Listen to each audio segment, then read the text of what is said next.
Geography and You presents. Hello and welcome back to GNY Live, where we explore the unseen forces shaping our world. I'm your host, Hiteshika.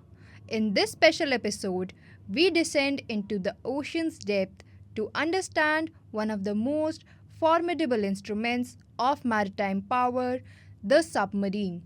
Silent, strategic, and often secretive, submarines are central to India's maritime deterrence and regional security posture.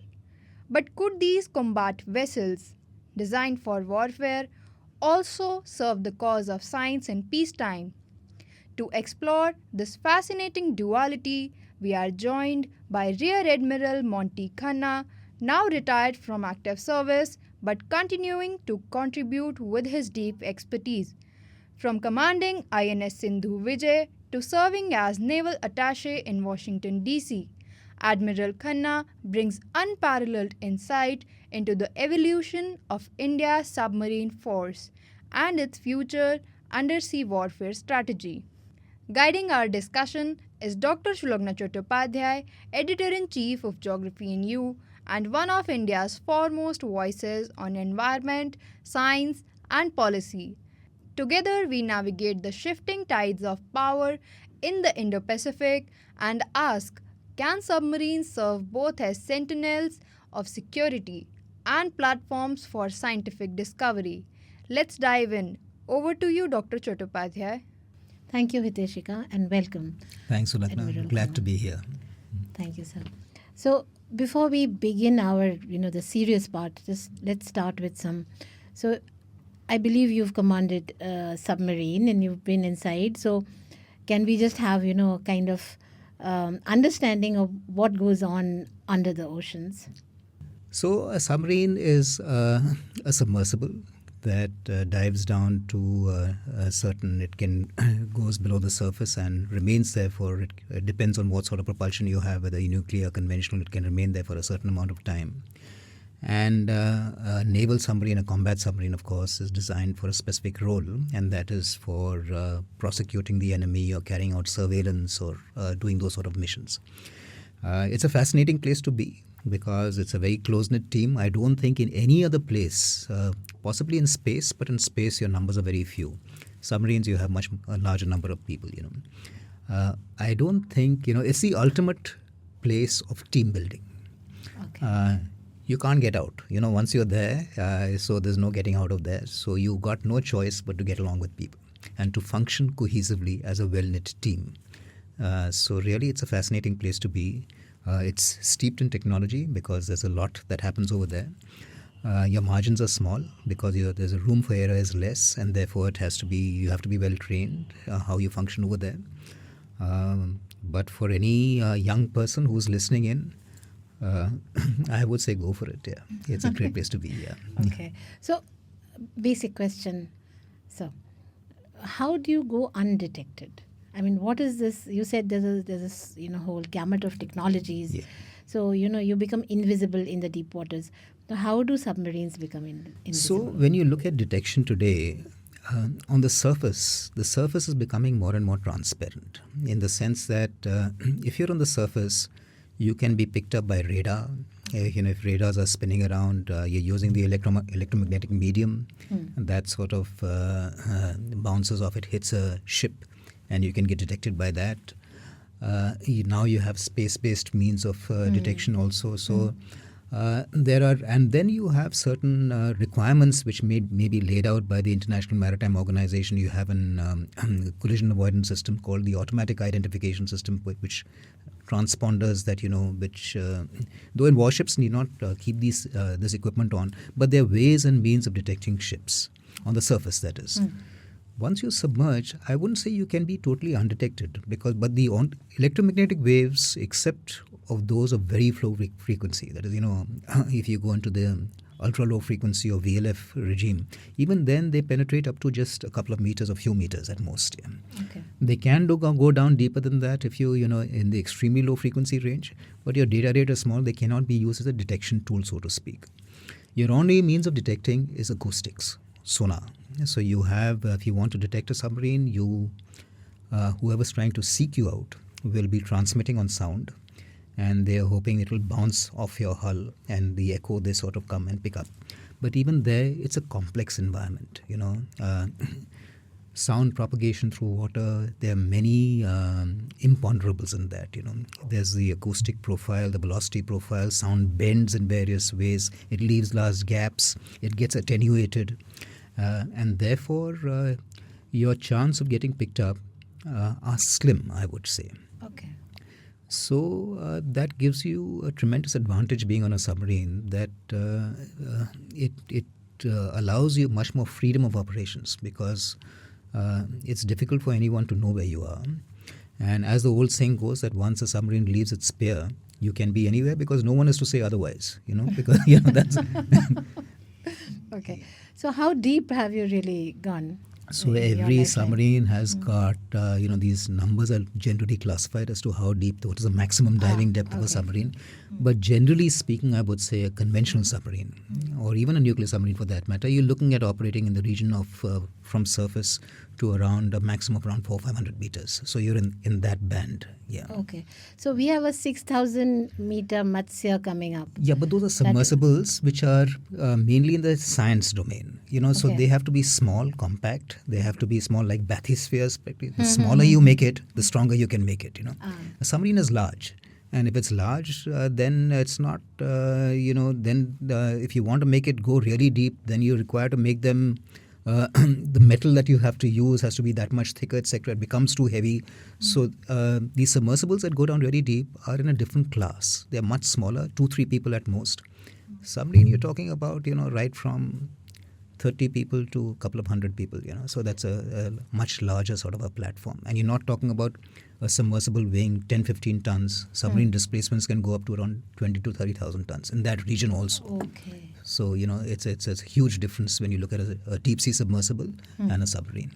So what is in the sense that is the Navy, since we do build submarines in the country. Yeah. So I think the Mazdon docks? So Mazagon Docks does the conventional submarines, and we've got a facility in the east coast of India that does our nuclear submarines over there. So right now we have 2 facilities, which are one for conventional and one for nuclear. Yeah. So is there any tie-up with, say, for example, NIOT for doing work with Matsya? Actually, they're in 2 separate classes. There might be some carry forward, from one to the other, but that carry forward will be very slim. So it will be more in the operations field, in the sense that if for the Matsya they're looking at some sort of a crew, for example, So I think they might have a retired naval officer component, who are familiar with that environment. Okay. But from the technical standpoint, I don't think there's much between these two. So basically you're saying that there are very different structures. Even. Yeah. The requirements are different, and therefore, from what you have, there might be some. They're quite in 2 separate classes, and there won't be too much carry forward from one to the other. That's what my understanding is, at least. Okay. How many submarines do we have really in the country? So we have 2 nuclear strategic submarines. Yeah. Okay. And then we have in the conventional submarines, we've got, now let's see, I think we've got 7 Sindhur class, we've got 4 of the Shishumar class, we've got 6 of the Kalveri class. So that's our strength right now. So that's And where are they? So we have a couple of bases. So there are some based on the east coast and some on the west coast. But submarine bases, I think, are well known. In Vizag we have a base, in Bombay we have a base, in Kalveri, in Karwar we have a base. But you might have those submarines based there for their permanent locations. But from any port you can go and operate from there. So it's not that they are tied down to that base in any way. Yeah. My question is for example, when the flights are taken out every day for the IF to check and keep practicing and all of that, what do the submarine people do? Do they take it out? Yeah, so it's not on a daily basis, because when you sail a submarine, you normally go for a sortie which can last from anything between a day to 60 days, anywhere in between. So that would be the average length, I would say, of a sortie of a conventional submarine I'm talking about. Nuclear submarine can go up even more, maybe another 15-20 days more than that. So it depends on what the requirements are, and if you're going out, there can be various different requirements. technically your requirement in peace is to prepare for combat. I mean, so that is your so all the time is practice makes you perfect in that sense. So that being the fundamental requirement. But there are two types of practice. One is, so you need to practice your own skills. That is how to effectively employ your submarine in combat. The other is the ships want to practice how to hunt for submarines. Oh, that's interesting. Yeah. So you go out for that also. Okay. So, you go out for that and you provide them a submarine that they can hunt for. And so that's the other side of the practice that goes on. Yeah. So you did mention a little while ago about the nuclear. Yeah. Nuclear vessels. Arihant is a nuclear vessel you mentioned. Arihant and Arighat, both are nuclear. Arighat. Yeah. Okay. So what is the difference between a nuclear vessel? The difference is huge when it comes to, nuclear, let me first start conventional. So you have a clear understanding. How does a submarine propel itself? Now, when you're on surface, you typically have any ship, for example, is either gas turbine or diesel or all that sort of stuff. All that requires air, because you're burning fuel with air and you're doing it inside a combustion chamber, inside let's say a cylinder that is allowing the pistons to go up and down, that is driving something or the other. Either driving a generator or driving a shaft or whatever it is. In a gas turbine, similarly, inside the turbine there's combustion taking of air and fuel, and that you're burning that, and that's spinning the turbine, and that rotary motion you're tapping through a gearbox into your shaft to spin the propeller. But in a submarine, once you dive, you've got no access to air. Because you're cut off from the atmosphere. So while on surface or while you're snorkeling, we can come down to what is snorkeling a little later, you use air for charging your battery. So what happens is that once you submerge, you change over to electric propulsion. So you have these large banks of batteries on board a submarine, and you have an electric motor that drives the propeller. So your batteries, of course, your batteries are finite amount of power, right? In that sense, typically how long does a battery last? So batteries depends on how fast you're draining your batteries. So if you're going at slow speeds, you can last for 2-3 days. If you're going at high speeds, then you're looking at a couple of hours. So that is the range. These days there are newer technologies of what they call air-independent propulsion, where you have, you can carry out through electrolysis, for example, you have fuel cells, where if you've got hydrogen on board, or you're generating hydrogen through a reformer, and you've got liquid oxygen, so you gasify that oxygen, and you get hydrogen and oxygen to merge together in a reformer, and you generate power. So that can also be used for low-speed propulsion, etc. So that gives you that submerged endurance, maybe from days it can go up to weeks, but again at low speed. Nuclear power is a totally different ball game, because now it's air independent totally, and you've got these high power reactors which generate a tremendous amount of power. So you've got a heat source, and that heat source you use to generate steam. That steam drives a turbine, and that turbine is coupled to a shaft that drives the propeller. Sometimes what you can do is you can use that turbine to generate power with a generator, and the shaft is driven by a motor, for example. So either way you can do it. But that power is limitless, and that power is abundant, and it is an enormous amount of power. So if you want to run fast, if you want to run, for days together, you can run fast. Totally air independent, you need not come up to the surface at all. So it's a huge multiplier insofar as a submarine is concerned, if you're nuclear or if you're conventional. It's a big difference. Okay, but that's very interesting. But you just said a little while ago when we were discussing that nuclear vessels are larger because they need more. Yeah, so the nuclear power plant is a complex power plant. It's a reactor that requires to be closely monitored. You have control rods. You have to be operating within certain margins, etc. So normally it requires more space because the reactor cannot be miniaturized beyond a certain amount. Then your propulsion system thereafter, you're using steam. That steam has to drive a turbine. So it's your entire propulsion system is slightly complex. So typically what happens, a nuclear submarine tends to be larger than a conventional submarine. The French, for example, have made even smaller nuclear submarines in the 3,000-ton range, but the average displacement, I would say, on the lower side would be in the 5,000 to 6,000-ton range, and they go up to maybe the 25,000-ton in that. So that is the bracket. Most conventional submarines will be in the 1,000 to 3,000-ton range. Yeah. Okay. So that will be the conventional side, and the nuclear side will be starting around 4 to 5,000 tons and going up to around 25 to 30,000 tons. So that would be the range of nuclear submarines. Okay. So are these submarines used for any scientific work when, like in peacetime or something? Do we do any other research with it? Scientific is not because you're a naval submarine, so your primary duty is preparation for combat. But what you do is that you keep taking readings at all times. Okay. But even for the employment of your submarine in combat, you need to understand hydrology. You need to understand velocity profiles. Okay. You need to understand salinity. You need to understand buoyancy. And all these have got, the salinity of the water, the how the velocity profile is changing with depth, depending on surface temperatures and how it changes the temperature profile. So all this is scientific data. But the purpose, of course, is for your own. But it is scientific data that has got multiple uses in that sense. This is oceanographic data which is used, and I think a certain amount of it is shared also with the scientific community at times. You're building up, your ocean maps and ocean atlases. So data is collected from numerous sources, and submarines can be one of them. Yeah, certainly. Right, sir. So I want to know a little bit about. So this is like kind of opened the area of collaborative research, really, or collaborative work. So are there countries that you have worked with on a military exercise, or is there data sharing, for example, with other, like Russia, for example? There are vessels or submarines that India has taken from Russia. So what is the collaborations there apart from just the vessels, just the is there any other collaboration, any understanding that you build? So, submarines by nature of the tasks they perform tend to be secretive in nature.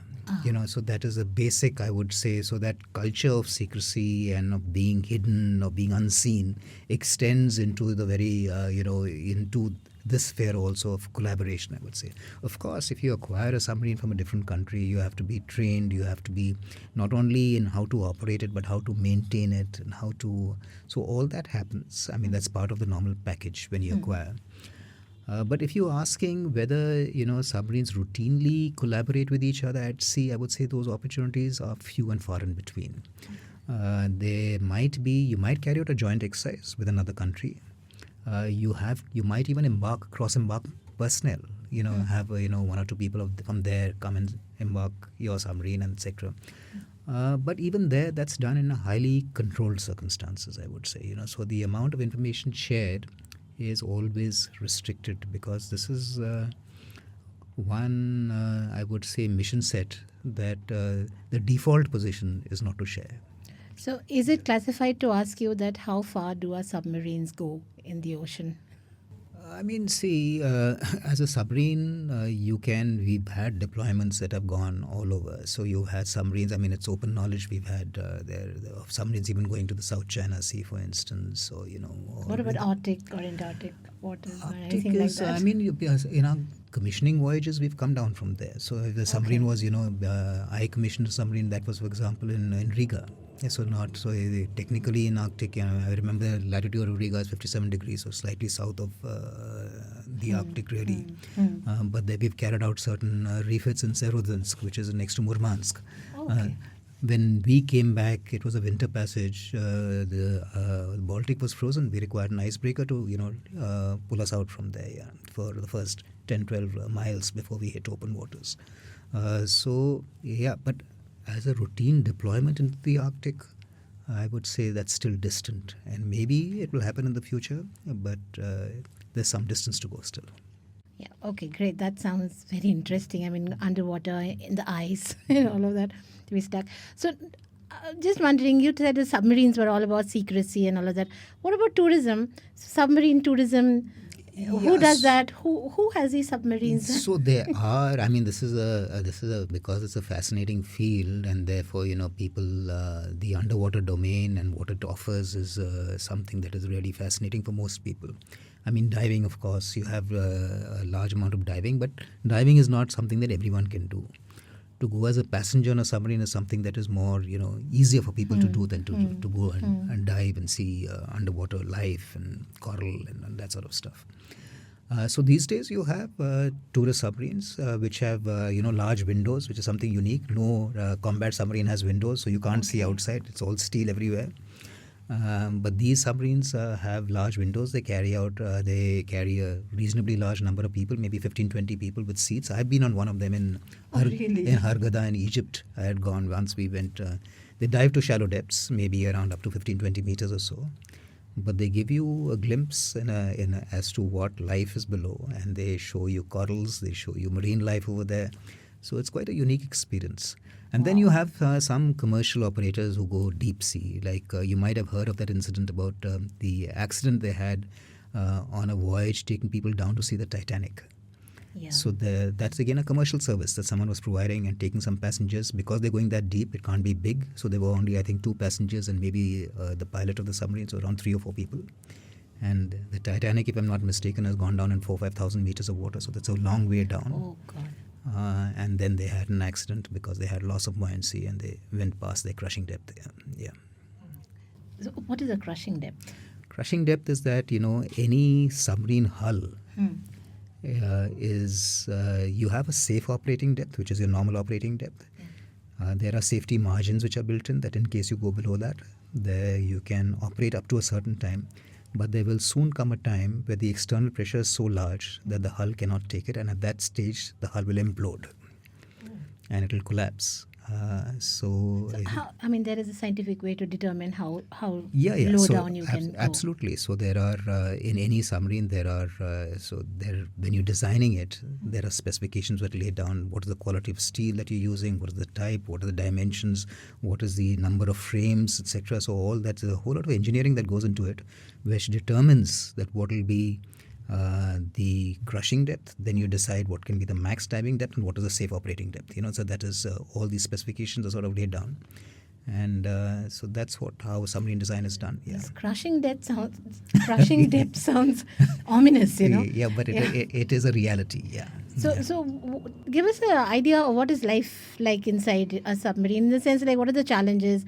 What do you fear the most inside a submarine? Yeah. So.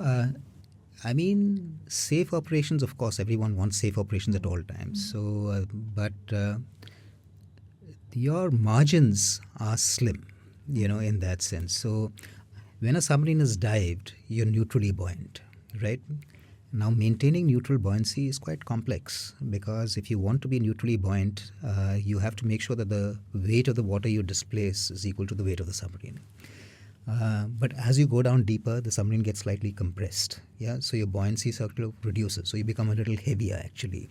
As you're consuming fuel, like if you're on the surface, you've consumed diesel. Then you consumed most of your fuel tanks are seawater compensated. So if the diesel is consumed, seawater takes its place. Seawater is denser than diesel, so actually that makes you heavier with time. Okay. So you have various means that you keep compensating for these weights. So you have compensating tanks, so you're always making sure that you're neutrally buoyant at all times. But if you have flooding on a submarine for any reason, the flooding can be either due to battle damage, it can be due to an accident, that some valve has given way or something like that, and you have ingress of water. And that ingress of water, if you are deep, because the external pressure is that large, comes in at a very rapid rate.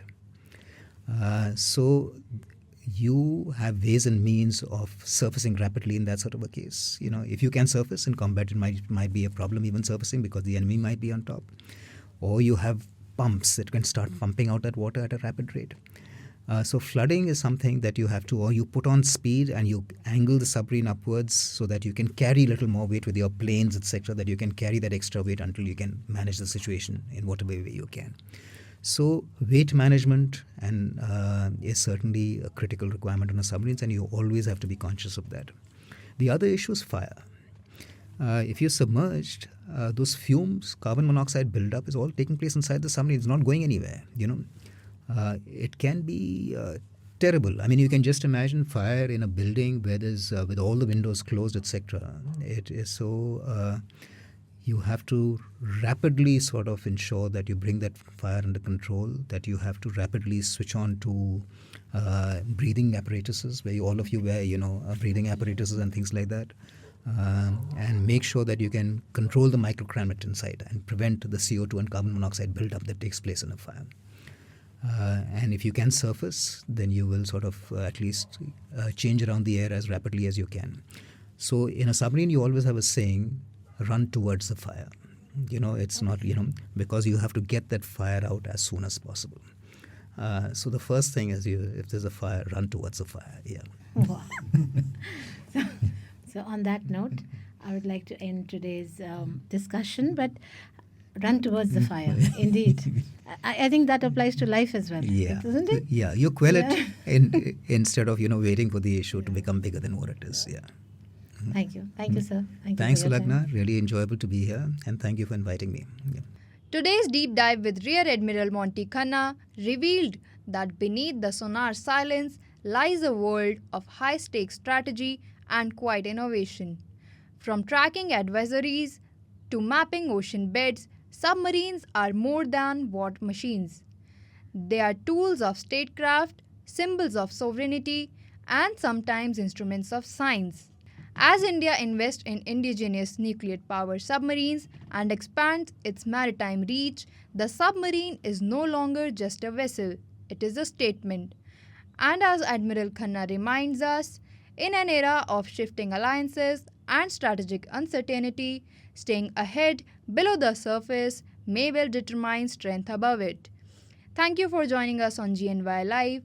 A detailed blog of this podcast will be soon uploaded on www.geographynew.com. Until then, stay tuned, stay inquisitive, stay alert.